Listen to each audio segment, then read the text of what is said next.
Hello नमस्कार। मैं मोहित यादव राधे स्वागत करता हूं आप सभी का आपके अपने यूट्यूब चैनल आर स्टडी में। तो जैसा कि आप लोगों को पता है, जो हमारी आज से पिछली क्लास हुई थी उसमें हम पढ़ रहे थे भारतीय संविधान के बारे में।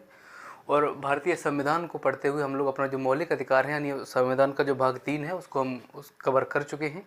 और आज की क्लास में पढ़ने वाले हैं जो संविधान का भाग 4 है, और उसमें हमें जो इसमें चर्चा मिलती है राज्य के नीति निर्देशक तत्वों की, तो इसको हम आज देखने वाले हैं। तो कुछ भी शुरू करने से पहले आप लोगों से एक हमारी रिक्वेस्ट वही रहेगी कि हमारे जो चैनल है इसको आप सब्सक्राइब करें, और साथ ही जो हमारी वीडियो अगर आपको पसंद आती है तो वीडियो को लाइक भी करें और आगे शेयर भी करें, ठीक है।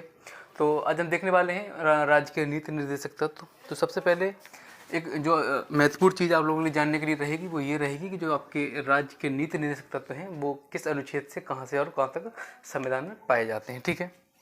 तो हमारा पहला पॉइंट यही हो जाएगा कि अनुच्छेद 36 से 51 तक, अनुच्छेद 36 से 51 तक पाए जाते हैं।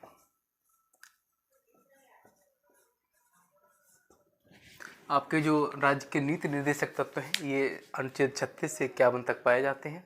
अब एक और पॉइंट आपका रहेगा कि ये जो आपके राज्य के नीति निर्देशक तत्व हैं इसको किस देश से इसकी जो प्रेरणा है, वो हमारे जो संविधान निर्माता थे उस समय उन लोगों को इसकी जो प्रेरणा है वो कहाँ से मिली, किस देश से मिली, तो वो मिली थी आपकी आयरलैंड से, ठीक है। यहाँ हमारा दूसरा पॉइंट हो जाएगा आयरलैंड। आयरलैंड से इसकी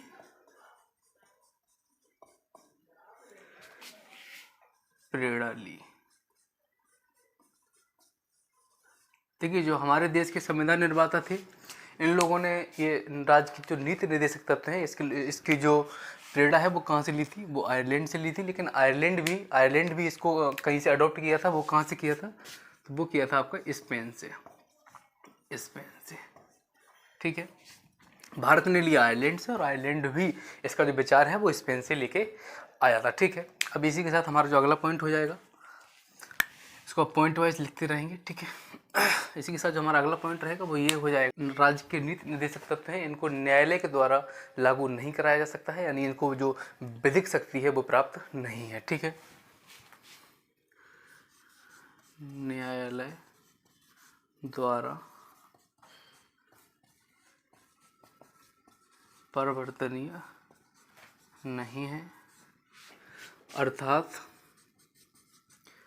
विधिक शक्ति प्राप्त नहीं है।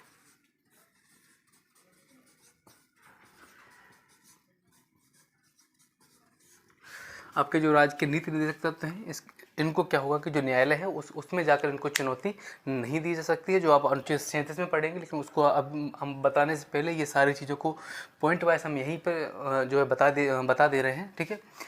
यानी इसको क्या है, इनको विधिक शक्ति प्राप्त नहीं है। लेकिन अब इसमें एक अगला पॉइंट आपका ये हो जाएगा कि भले ही इनको विधिक शक्ति नहीं प्राप्त है लेकिन उसके बावजूद भी क्या होगा कि जो राज्य है, और राज्य का अर्थ आप लोग समझते हैं कि जो राज्य है वो हम अनुच्छेद 12 जब मौलिक अधिकार पढ़ रहे थे उस समय उसकी चर्चा कर ही चुके थे। तो जो राज्य है वो राज्य जब भी क्या करेगा, जब भी कोई विधि बनाएगा तो उस समय क्या करेगा, जिन मौलिक कर्तव्यों का क्या है ध्यान में रखेगा, ठीक है।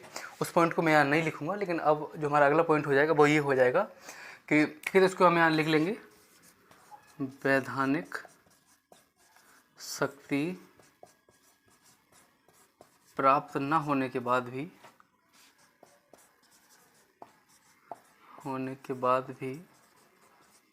राज्य विधि बनाते समय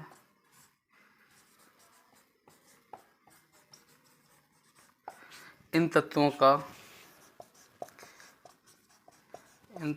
का पालन करेगा या फिर इनको शामिल करेगा, ठीक है। ये उसका क्या हो जाएगा, राज्य का कर्तव्य होगा, ठीक है। क्या होगा, राज्य का कर्तव्य होगा,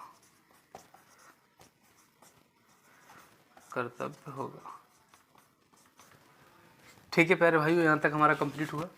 अब इसमें एक और पॉइंट रहेगा, वो उसको हम देखेंगे, उसके बाद हम चलेंगे आगे। जब हम आगे चलेंगे तो आगे हम पढ़ेंगे अनुच्छेद 36 से 51 तक, सारे अनुच्छेदों को एक एक करके हम देखेंगे। लेकिन अभी एक पॉइंट और यहाँ मेन रहेगा, वो उसको भी हम यहाँ देख लेंगे।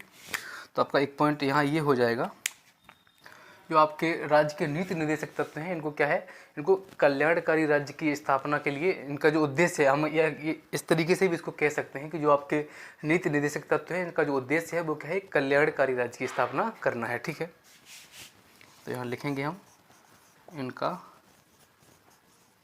उद्देश्य एक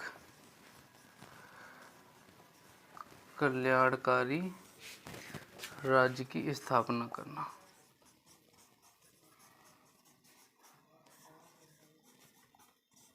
ठीक है, जो आपके नीति निर्देशक तत्व हैं, इनका उद्देश्य है, इनका उद्देश्य ये है कि जो कल्याणकारी राज्य की स्थापना करना। अब ये शब्द यहाँ आया है कि कल्याणकारी राज्य की स्थापना, तो ये कल्याणकारी राज्य, इसका क्या अर्थ है, इसका अर्थ ये हो जाएगा, इसका अर्थ आपका हो जाएगा आर्थिक, सामाजिक तथा राजनीतिक प्रजातंत्र। ठीक है,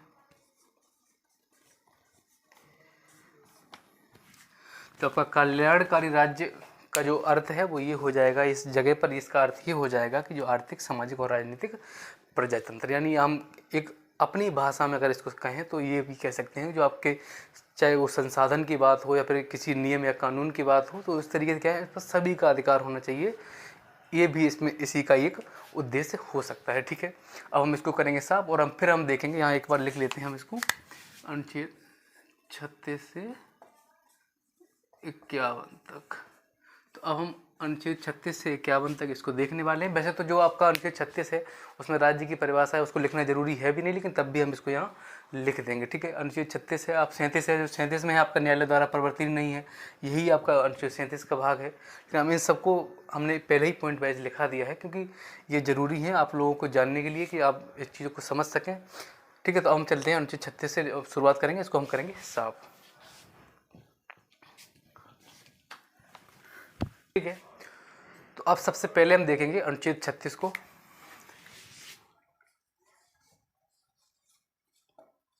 अनुच्छेद 36 को, तो अनुच्छेद 36 में क्या है आपका, इसमें सामान्यतः जो हम देखे जब मौलिक अधिकार की शुरुआत करी थी तो वहाँ हमने अनुच्छेद 12 में बताया था कि उसमें थी राज्य की परिभाषा। तो यहाँ भी आपकी ये 36 की जब शुरुआत करेंगे तो यहाँ भी क्या होगा, इसमें भी क्या है, राज्य की परिभाषा। ठीक है, क्या है, राज्य की परिभाषा।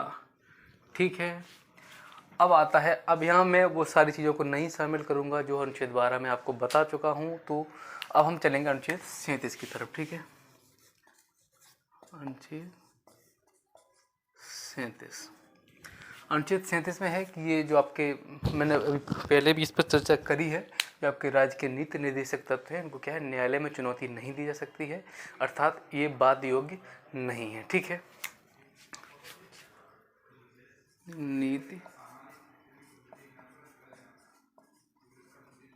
निर्देशक तत्व बाध्य योग्य नहीं है,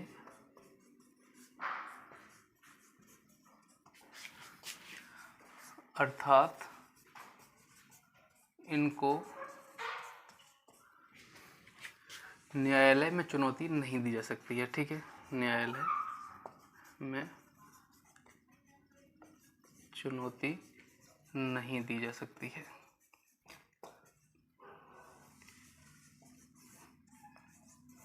देखिए, ये प्रश्न आपकी कई बार परीक्षा में पूछ लेता है कि जो आपके राज्य के नीति निर्देशक तत्व हैं, क्या इनको न्यायालय में चुनौती दी जा सकती है, क्या ये बाध्य योग्य है, किसी भी तरीके से आपको घुमा के पूछ सकता है। तो इसलिए मैंने दोनों ही चीज़ों के जो कथन है इसमें शामिल कर दिया है। तो आप किसी भी तरीके से क्या होगा, अगर पूछ लेगा तो आप इससे आंसर देने की स्थिति में रहेंगे। ठीक है, देखिए अब यही एक मेन डिफरेंस हो जाता है, जब हम आपको जब ये नीति निर्देशक तत्व को खत्म कर देंगे तो उस समय आपको बताएंगे जो आपके मौलिक अधिकार हैं और नीति निर्देशक तत्व हैं, इनमें क्या डिफरेंस है। तो इसमें एक मेन डिफरेंस आपका यही हो जाएगा कि आपके मौलिक अधिकार हैं, इनको न्यायालय में चुनौती दी जा सकती है। हमने वहाँ देखा था अनुच्छेद 32 और अनुच्छेद 226 हाईकोर्ट वाला। ठीक है, देखा था ना। तो उसी तरीके से क्या है, जो आपके राज्य के नीति निर्देशक तत्व हैं, इनको क्या है, न्यायालय में चुनौती नहीं दी जा सकती है। ठीक है, अब आता है आपका अनुच्छेद 38। ठीक है, अनुच्छेद 38 में ये कहा गया है कि जो राज्य है वो लोक कल्याण की अभिवृद्धि के लिए व्यवस्था बनाएगा, जिससे क्या होगा कि सभी लोगों को आर्थिक सामाजिक न्याय मिल पाएगा। ठीक है, तो हम इसको लिखेंगे यहाँ, राज्य लोक कल्याण की अभिवृद्धि के लिए, लोक कल्याण की अभिवृद्धि के लिए व्यवस्था बनाएगा,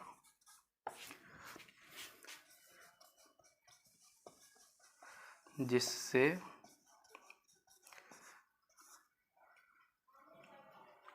लोगों को, इसमें थोड़ा इंक कम हो रहा है, लेकिन अभी इसको लिखने के बाद मैं इसमें इंक रिफिल कर लूँगा, बनाएगा जिससे लोगों को आर्थिक, ठीक है, आर्थिक, सामाजिक और राजनीतिक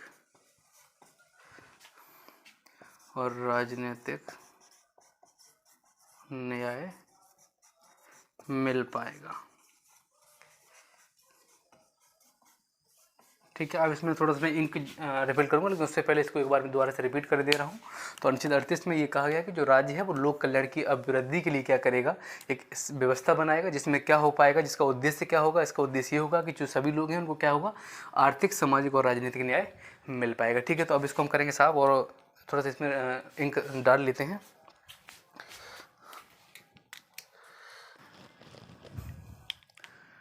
ठीक है, तो अब आएगा आपका अनुच्छेद 39, और 39 में ये कहा गया है कि जो भी, यानी ये चाहे पुरुष है चाहे महिला है, और जो समान कार्य कर रहे हैं उनको समान कार्य के लिए उनको समान वेतन दिया जाएगा, और तथा कुछ विधिक सहायताएं भी दी जाएंगी। ठीक है, तो ऐसा नहीं है कि कई एक ही जो संस्था है उसमें पुरुष और महिलाएं काम कर रहे हैं और उसमें क्या कराया जाए, जो महिला है उसकी तनख्वाह अलग हो और पुरुष है उसकी तनख्वाह अलग हो, इस प्रकार का कार्य नहीं किया जाएगा। ठीक है, इसमें ये कहा गया है कि जो पुरुष और महिला हैं दोनों को ही समान वेतन दिया जाएगा। ठीक है, अनुच्छेद 39।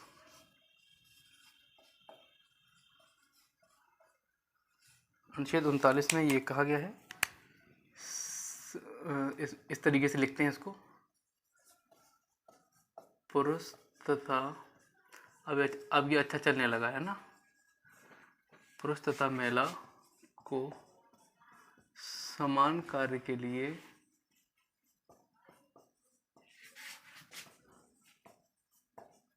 समान वेतन, ठीक है, समान वेतन दिया जाएगा, तथा कुछ विधिक सहायताएं भी।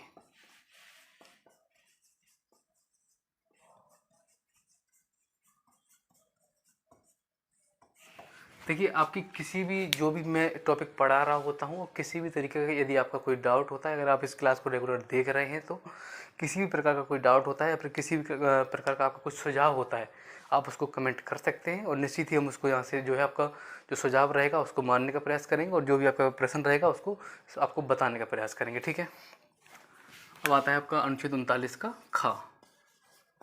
ठीक है, अनुच्छेद 39 का खा। तो अनुच्छेद 39 के खा में ये कहा गया है, सार्वजनिक धन है, जो आपका सार्वजनिक धन है इसका स्वामित्व इस प्रकार से होना चाहिए जिससे कि क्या है, अधिकाधिक से जो सार्वजनिक हित है उस पर उसकी पूर्ति करी जा सके। ठीक है, इसको एक बार दोबारा समझ लेंगे, पहले इसको लिख लेते हैं। ठीक है, सार्वजनिक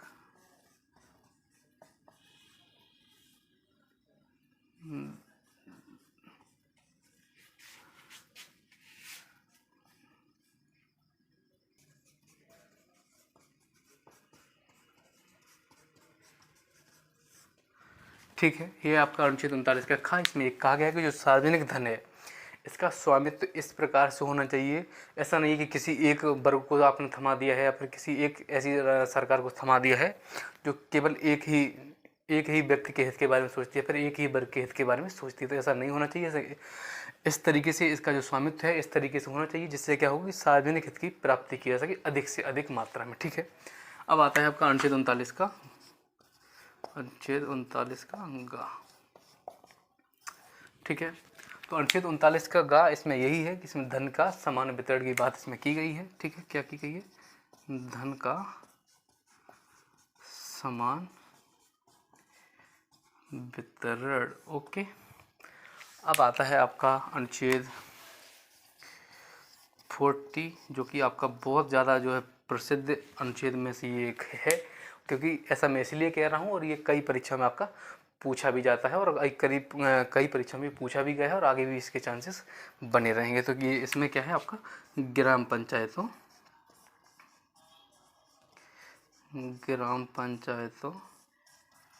से संबंधित जो आपका, ठीक है, अंबेडकर बनाम जो महात्मा गांधी जी का जो वो जो आपको एक कृत देखते हैं वो भी आपका इसी से जुड़ा हुआ है। ठीक है, इतना डीप हमें नहीं जाना है क्योंकि हम यहाँ कोई यूपीएससी की तैयारी या फिर किसी जो हम कहें कि किसी ऑप्शनल विषय की तैयारियाँ नहीं कर रहे हैं। हम लोगों को क्या करना है, बस एक परीक्षा को पास करना है और उतना ही ज्ञान हमें अपना यहाँ से लेना है। ठीक है, तो अनुच्छेद 40 में क्या है आपका ग्राम पंचायतों से संबंधित है। ठीक है, तो यहाँ तक ये क्लास हमारी आज ख़त्म हुई है और हम इसी के साथ इस क्लास को यहाँ ख़त्म करेंगे और आने वाली क्लास हमारी कल होगी, उसमें हम पढ़ने वाले हैं अनुच्छेद 40 तक यहाँ हमने कवर कर ही लिया है, तो अब 41 से आगे का हमें उसमें पढ़ने वाले हैं। ठीक है, तो आज की क्लास में यहीं ख़त्म करेंगे और आप लोगों ने हमारी क्लास को अगर देखा है तो उसके लिए आपका धन्यवाद। और साथ ही आप लोगों से एक रिक्वेस्ट रहेगी कि हमारी जो वीडियो है इसको आगे शेयर करें अगर आपको पसंद आई है तो। ठीक है, थैंक यू।